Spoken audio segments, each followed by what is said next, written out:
লক্ষ্মীর ঘটে মেয়েরা আম পাতা বসায় বৃহস্পতিবার বৃহস্পতিবার। তুলসী পাতা, তুলসী ক রকমের হয় জানেন? আমার বাড়িতে 40টা তুলসীর গাছ আছে ওইটুকু জায়গার মধ্যে। তুলসীর মধ্যে আবার লক্ষ্মী আছে, নারায়ণও আছে। আর সব জায়গায় তুলসী গাছ হয় না, সম্মানের সাথে করতে হয়। একটা ফল বিক্রেতা তার ধর্মের অনুষ্ঠান পালন করতে বাড়ি গেলেন, আর তার জায়গায় আপনি পবিত্র তুলসীটাকে পুঁতে দিয়ে অসম্মান করলেন তুলসী দেবতাকে। তুলসী মনে রাখবেন লক্ষ্মী নারায়ণ বলি আমরা।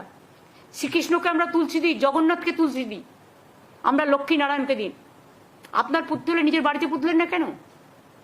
যারই কথা হোক, আমি কাউকে মিন করে বলছি না, আমি প্রত্যেককে বলছি, যারা যারা এই মিন মাইন্ডেড পলিটিক্স করেন, চ্যারিটি বিগিনস অ্যাট হোম।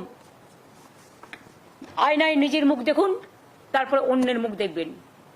এগুলো অন্যায়, দেবতাদের অসম্মান করা। সব ধর্মের লোকেদের সব ধর্ম পালন করার অধিকার আছে। আজকে দুর্গাপুজোয় ছুটি হয়, অনেকেই বাড়ি যান, দেশে যান, তাই বলে আমি তার বাড়িটা দখল করে নিতে পারি? কি শেখাচ্ছেন, কি রেখে যাচ্ছেন? যা ইচ্ছা বলছেন, যা ইচ্ছে করছেন। গণতন্ত্র যদি এখানে না থাকতো, তাহলে কি আর আপনি আমার পাড়ার মোড়ে দাঁড়িয়ে আমার উদ্দেশ্যে জুতো ছুটতে গিয়ে বলে না, ধর্মের কল বাতাসে নড়ে, জুতোটা গিয়ে পড়লো আমার একটা পাঞ্জাবি পুলিশের পাগড়িতে। I condemn that. শিখ ভাইরা, এমনকি অমৃতসরের যে শিখ প্রবন্ধক কমিটি, তারাও এটাকে ক্রিটিসাইজ করেছে। কেন আপনি তার পাগড়িতে জুতো ছুঁড়ে মারবেন? মারতে গেছিলেন আমাকে? তা আমার পাড়ার মোড়ে দাঁড়িয়ে আপনার বাড়ির সামনে তো সেম জিনিস হতে পারে। আমরা কোনোদিনও করেছি? করিনি। কিন্তু করিনি বলে আগামীকাল মানুষ যে কিছু ভাববে না নতুন করে, আমি তো সবাইকে কন্ট্রোল করতে পারি না।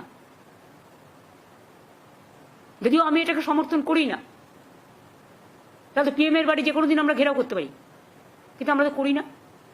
কারণ আমরা মনে করি চেয়ারের একটা সম্মান থাকা উচিত।